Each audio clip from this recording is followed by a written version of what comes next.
Welcome to the Michigan Man Podcast on Wolverine Sports Radio, a member of the V-Sporto Network, and in partnership with SB Nation's Maize and Brew, for Wolverine fans from coast to coast. Go Blue and welcome to the show. I'm your host, Mike Fitzpatrick. I hope all is well with each and every one of you, and that you are doing your level best to make it through these unprecedented times. It's easy to get depressed and ask yourself, will it ever be normal again?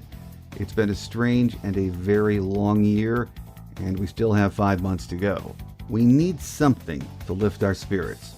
Sports is normally our great diversion, life's candy store, but we've been without that for the better part of this year. PGA and NASCAR got things going a couple of weeks ago, and this week Major League Baseball was back with a few tune-up games, and the abbreviated season starts this weekend. So things are looking up, we hope. The question of whether we will have a college football season still seems to be very much up in the air. With numbers spiking all over the country, it makes you wonder if it can happen. My guest today says he thinks we will have a season.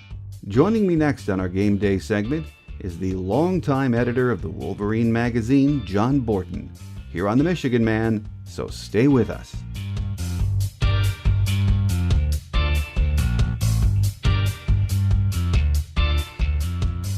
Here with us on our Game Day segment this week is senior editor John Borton from the Wolverine Magazine. It's been a while, John. I hope all is well, but it's great to have you back with us. Well, it's good to be back, Mike. It's good to be still talking about the possibility of sports this fall, despite everything that we've gone through lately. And I know it's a strange time, but one that has still some hopefulness to it. Yes, and we're all looking for those little signs of hope. One of those, a sign usually every year that football season is right around the corner, is the day we get that beautiful Wolverine Preview magazine. Now, I don't have mine yet. I run to the mailbox every day and check, but I haven't gotten it yet, John. For those who might not be subscribers, is it too late to subscribe and get a copy of that? No, it's not too late. You can go to our website, thewolverine.com, and there are ways to subscribe. You can look that up. Folks can also call our home office at 800-421-7751. That'll get you Coleman Publishing, and they'll be able to hook you up with the single copy or an overall subscription, which would of course include the 160-page football preview issue. So a lot in there. It's jam-packed with all kinds of features on the present team, historical feature on the 1918 season that involved some delays and canceled games and everything else, just like they're concerned about here. And just a trove of information. I always love the fact that the great John Falk once told me, "Hey, I keep that right beside my couch in front of my TV so I can have it for a reference." Always appreciated that from Michigan's iconic equipment man, and I know people will appreciate it. Several people have reported it has arrived at their doorstep, and I hope you get yours sooner rather than later. Oh, I hope so too, and we'll get the information in our show notes so folks that maybe aren't subscribers to the Wolverine can give Coleman Publishing a ring. But as we look forward to that, unless something changes, John, in the next few days, camp opens for Meeechigan football. I think on Friday, isn't it? It is on Friday, absolutely, the start of football practice, and it's very different this year, obviously, but I think people are almost holding their breath. Okay, are we going to make it to that stage? That will be a good sign, I think, that they are very serious and very intent in going forward. And they're serious about it, but there's so many things that have intervened or could intervene, from local government to the NCAA overall to just what's happening with the flare-ups in different venues around college football, some including Ohio State having to stop workouts because they've had flare-ups. Michigan's done very well with its protocols and keeping people safe.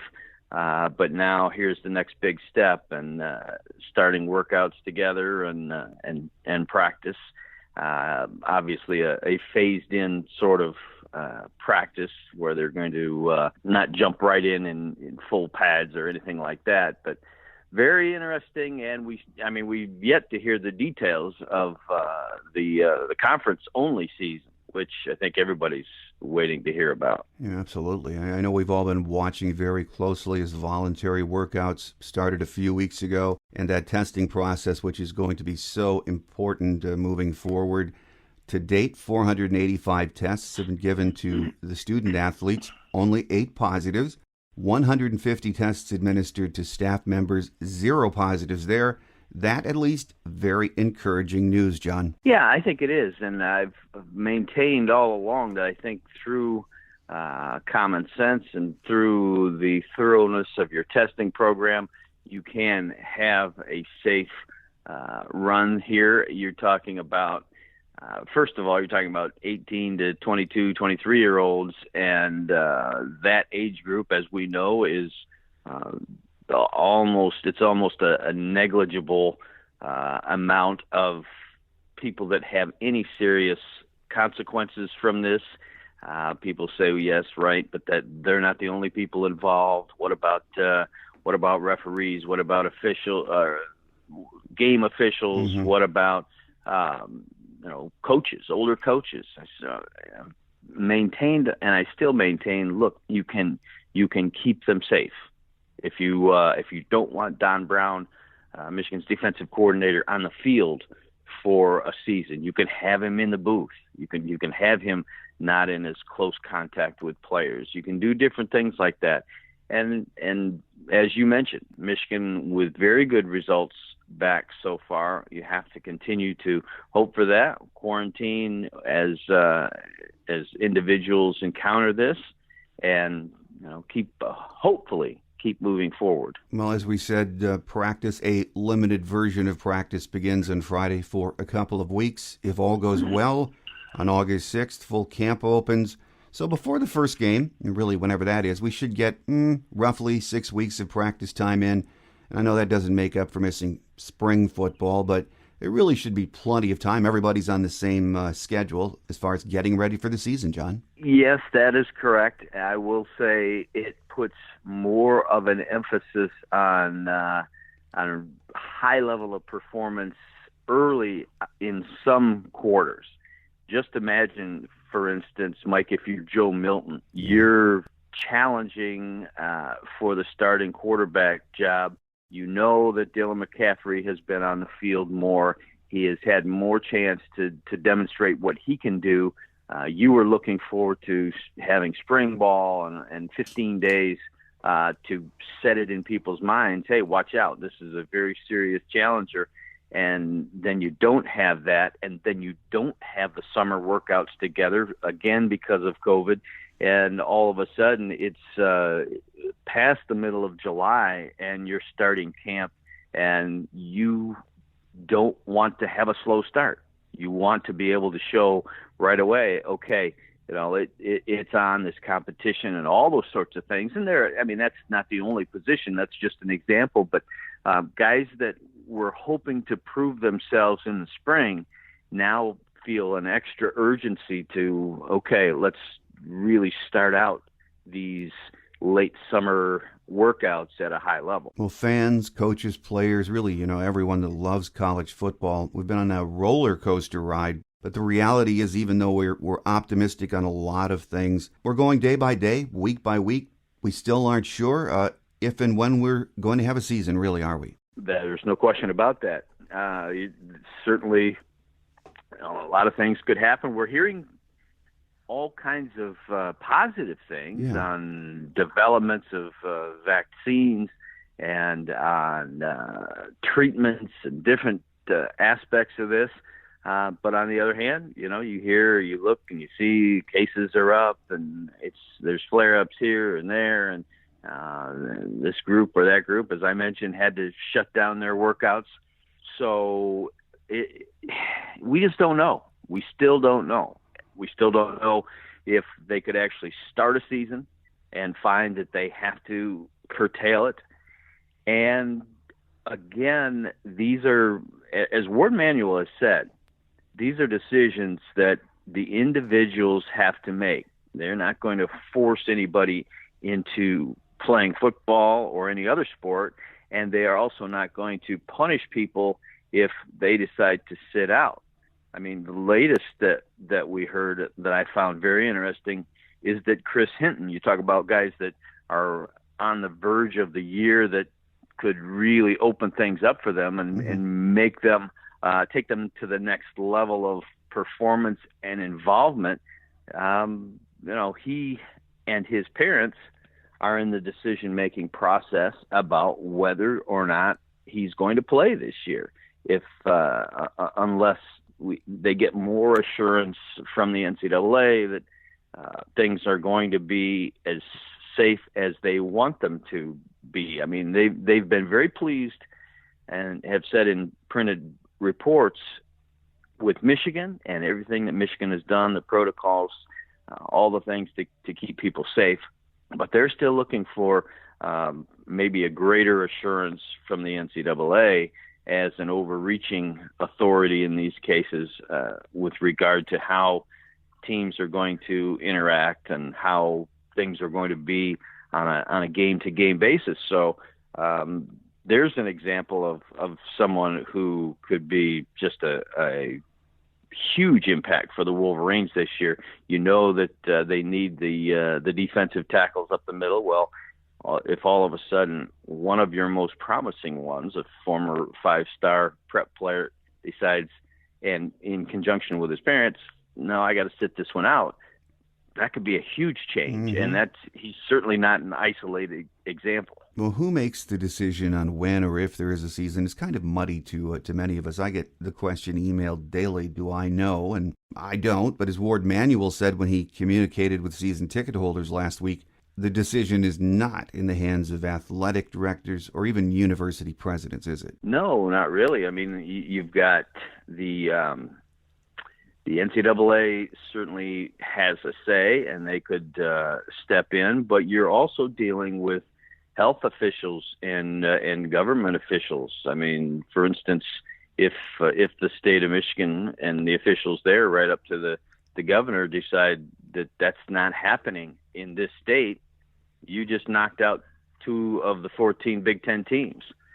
So I know that they've been working behind the scenes in conjunction with the governor and with health officials and everyone working together to try and make this come about.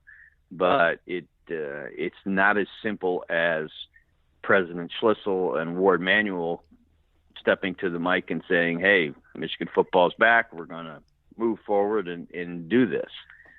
You're absolutely right. There are other voices to be heard. Well, the Big Ten was the first of the Power 5 schools to announce a 10-game conference-only schedule. And, I think all things considered, I like it. How about you? I do like it. I mean, there are things that I regret about it. If you were in a normal world, I will just mostly because that I had made a road trip to Washington before. And that was perhaps the most beautiful setting I have seen in a road venue, and I was really looking forward to doing that again. I know that Michigan fans were. That was one that was circled on the calendar. So there's that. Oh, what if? But when you get past that, you have to get past that pretty quickly. You understand that, okay, 10 Big Ten games would be a very neat test of you want to see these conference rivalries, and you want to see the conference opponents. Let's play it out and see who's standing at the end. I don't know what they will do beyond that, and that has not been made clear yet either as a conference championship game.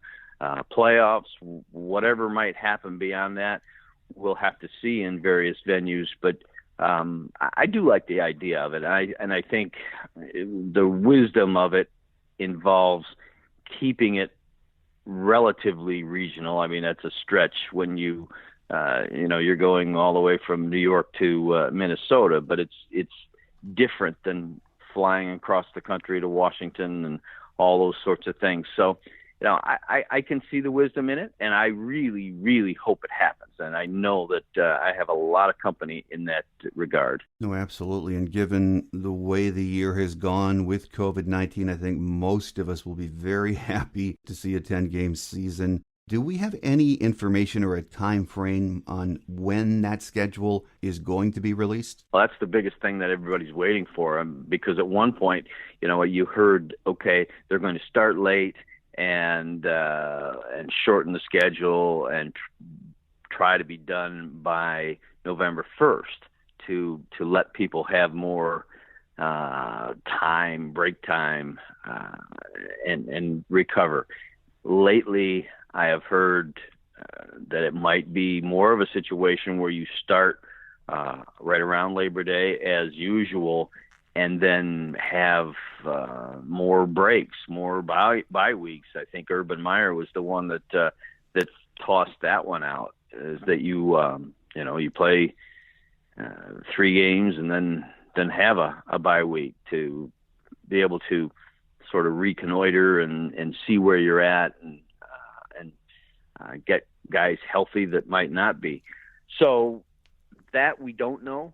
Hopefully within the next week or so, we will be hearing exactly what the schedule is and have a better idea of how they have ultimately fallen in putting this thing together. But I know that's something that I'm very much looking forward to doing, and anybody that even hopes to get to any of these games.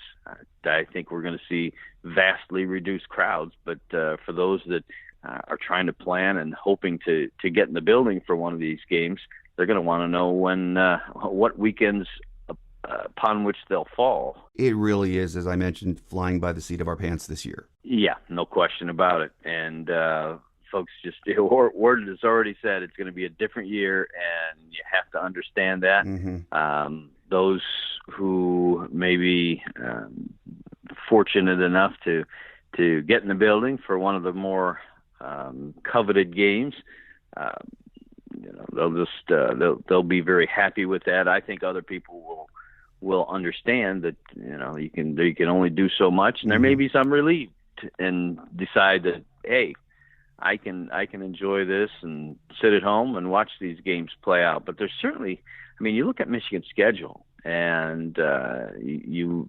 understand that you're on the road for 2 of the biggest rivalry games in Michigan State and Ohio State, but you're still bringing Penn State into the building and Wisconsin, and you really got some heavy hitters that were at the very front of the schedule, or would be the front of the Big Ten schedule. I don't know if that will be impacted at all, whether they'll keep generally the structure of the schedule and work things out, or how much that might get jumbled up.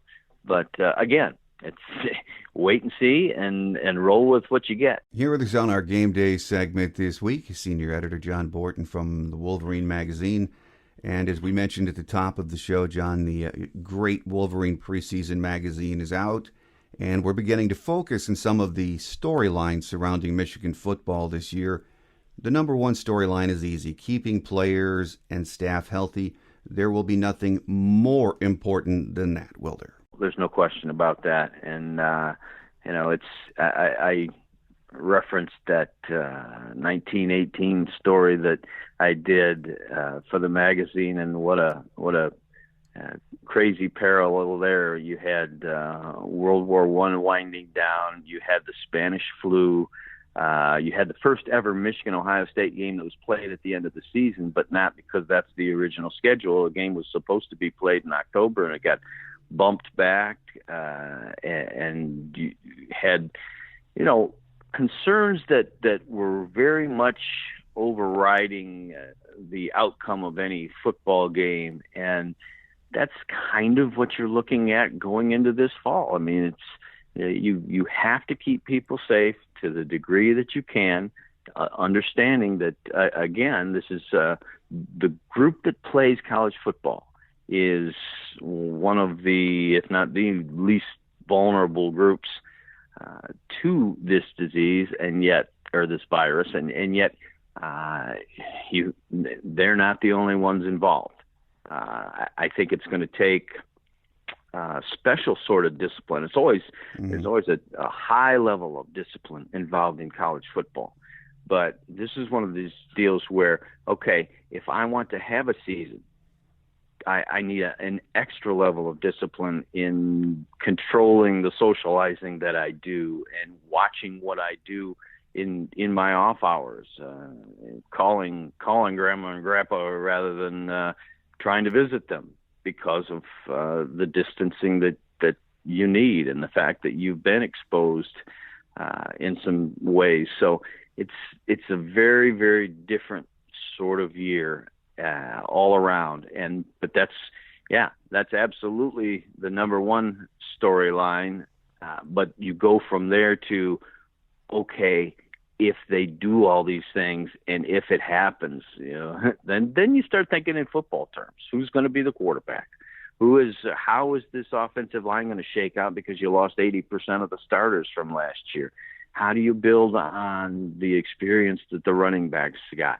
Now you've got somebody on the defensive side like Kwity Paye being named the number one freak athlete out there, and Aiden Hutchinson on the other end is very, very good. How are they all going to play together and plug the holes that were created by the guys that were lost? And you almost get back into a more natural feeling of talking about the actual team itself as opposed to, is there going to be football? That's tenuous. We know that. But it's still something that I think Michigan fans are ready to try and embrace as some sense of normality as fall approaches. We're all very aware that we're going to be keeping track of the numbers and safety of the players. That's going to be job number one. And then we can start focusing, as you said, on football things. And we mentioned the offensive line, abundance of talent there, a lot of new faces. And we sort of touched on the quarterback competition earlier, but usually this time of the year, and given that we have two very young quarterbacks, that would be what would be burning up our emails and conversations in sports radio about who is going to be the starting quarterback for Michigan. And that is going to be interesting to watch, isn't it? Oh, there's no doubt about it. And I'm of the opinion, and the people that I've talked to tend to lean towards Dylan McCaffrey in this instance, but for one of the big reasons being that you didn't have spring ball. You have a guy that's been on the field more proven. That does not rule out the fact that Joe Milton could really put on a show in these fall practices, these late summer practices, and make sure that everyone knows he could be the guy to run this team.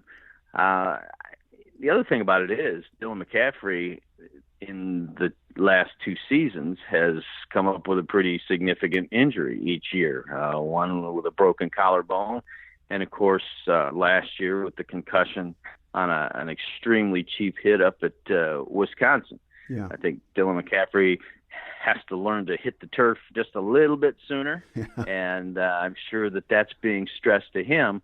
But you wonder, I mean, you could have a situation where Dylan McCaffrey wins the job, and Joe Milton, his job at that point would be to remember the fact that he's one play away from being in that game and running the show. And so I think it'll be very intriguing. I think I've talked to other people that say, look out for Joe Milton. Do not undersell him. He's a physical freak. He can throw the ball right out of the stadium. Watch out if he pulls it all together and puts the touch on the ball that is necessary. It's just going to be as always, a fun position to watch in any year where you've lost a starter that has been there for 1, 2, 3 years, because the total changeover, and a different feel. Another storyline is the backfield. We probably have more talent and depth than we've had in a long time, don't we, John? Crazy. You went from last year and, okay, cool, wow, Karan Higdon is gone, and you got all rookies. Who's going to Chris Evans is gone because of a suspension. What are you going to do? And then, of course, we saw it play out as Zach Charbonnet and Hassan Haskins stepped into the void and combined for 1,300 and some yards and did a very nice job in there. Now you look at the fact that, okay, they've been on the field. They know what they're doing. They showed some talent and ability in there, and now more is expected of them. All of a sudden you get Chris Evans back as somebody that has accounted for, I think it's like 1,700 yards rushing and can catch the ball probably better than anybody else among those backs.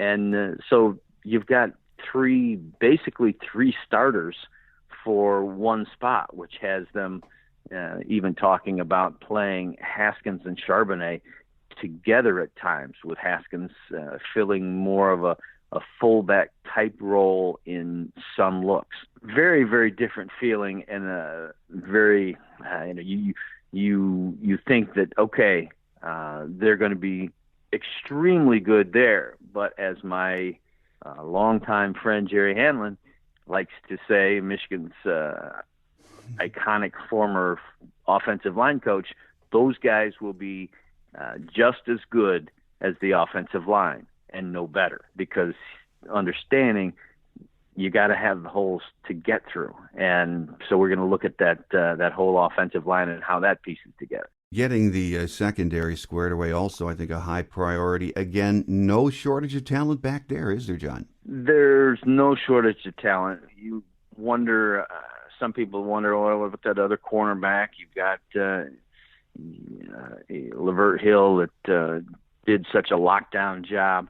But I think along the way, a guy like Vincent Gray has really shown at times that he can cover, and he's gotten the time on the field. He's played in the big games, ready to step up opposite of Ambry Thomas and do some things. And there's such a demand on those guys in Don Brown's system to lock people down and to be able to play that man-to-man, tough man-to-man that is demanded. But then you add a guy like Daxton Hill into the mix. Mm-hmm. And this is a guy that had an impact last year. I mean, caught a pass to move the chains on a fake punt play, but also demonstrated that as a defender, he has the sort of quickness and speed that we heard all about during the recruiting process, but also kind of played out, and it proved itself as in his true freshman year. I think you're going to see a lot of him at one of those safety spots, and anxious to see what he does along with the other veterans back there. Well, as we are all well aware, nothing has been normal this year, and when the season begins, and I'm being optimistic, we know it's going to be a very different one in a lot of ways, but expectations will not change. Shortened season or not, it is still a huge year for Jim Harbaugh and Michigan football, isn't it? Yeah, there's no question about it. I mean, look at, even if you just say, okay, 10-game Big Ten schedule, what all is involved there? Can you got beat up by Wisconsin a year ago up there, but you've held your own against that same program at home.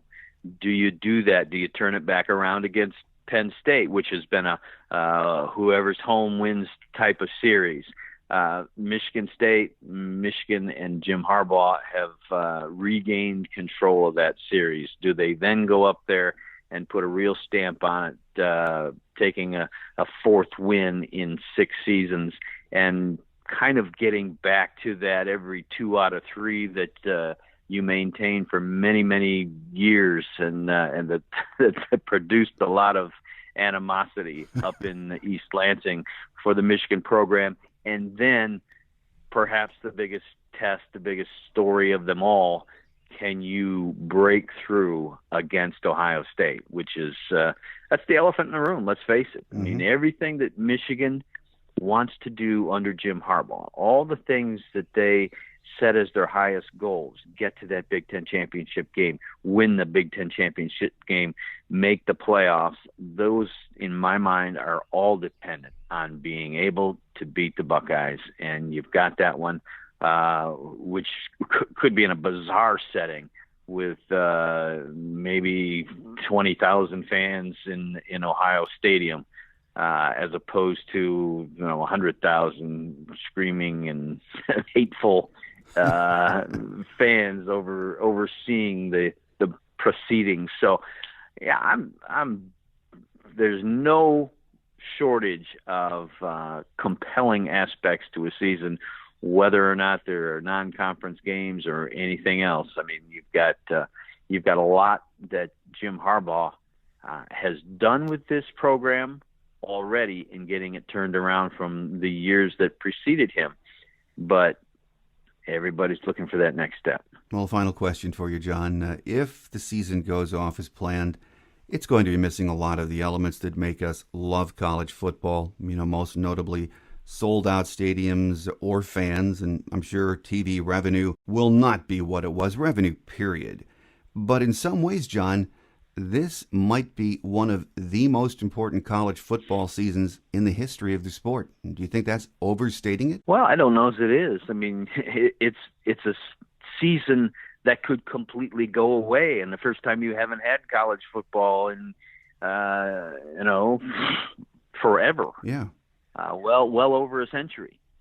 And all of a sudden, it's in danger, but if you can make it happen in some fashion, I think that is very, very big, and would bring a smile to an awful lot of faces, including millions of Michigan fans that are out there that want to be able to tune in, that want to watch those winged helmets come out and get the job done, whether or not they're sitting in the stands, whether they're home, whatever it might be. Yeah, I agree. This is a big season if you can make it happen. Here with us on our Game Day segment today has been senior editor John Borton from the Wolverine. As always, John, we appreciate your time, and I hope the next time we get together to chat, it's about what's happening in the season, who Michigan's next opponent is. So until then, you take care of yourself, enjoy what's left of summer, and we look forward to that next visit. Thanks, Mike. Yes, I hope we're talking about things that are happening and games that are played out. Thanks again to Wolverine Magazine editor John Borton for joining us today. If you are not a subscriber, I highly recommend you check them out. Simply the best coverage of our Wolverines, and they have been for a long time. And as you heard John and I mention, the huge Meeechigan Preview magazine is hot off the press. If you are a Wolverine fan, and I know you are, you will absolutely love it. If you subscribe now, there is still time to get a copy of that great big preview magazine. It is chock full of so much information you will not believe it. Just call Coleman Publishing at 800-421-7751. That's 800-421-7751. Make sure you tell them the Meeechigan Man sent you. In the next week or two, we should know a lot more about what's happening with college football. Camp starts Friday for us, and I'm guessing the Big Ten will release the 10-game schedule very soon. With mask mandates in place in most states now, let's hope those numbers start going the other way, and we keep our athletes healthy once fall practice starts. I'm getting excited. I know you are, and heaven knows we need a Meeechigan football fix. We need a college football fix, so let's stay positive. So the next time we meet, I hope it's to begin previewing a new season. We plan to be back on our weekly schedule as of August 5th. If anything changes, I'll let you know, but mark August 5th on your calendar. So stay healthy and enjoy as much of this crazy summer as you can. Thanks for joining me, and don't forget to tell your Maize and Blue family and friends about the show. I'm your host, Mike Fitzpatrick. Have a great Wolverine week, everyone. Until next time, take care, and as always, go blue. Thanks for joining us today on The Michigan Man, here on Wolverine Sports Radio, a member of the V Sporto Network, and in partnership with SB Nation's Maize and Brew. Our listener lines are open 24/7 for your calls at 313-263-4842. That's 313-263-4842. Or email us at themichiganmanpodcast@yahoo.com. That's themichiganmanpodcast@yahoo.com. The Michigan Man Podcast is produced at the studios of Robin Lynn Productions, Allen Park, Michigan, and is not affiliated with the University of Michigan. Go Blue!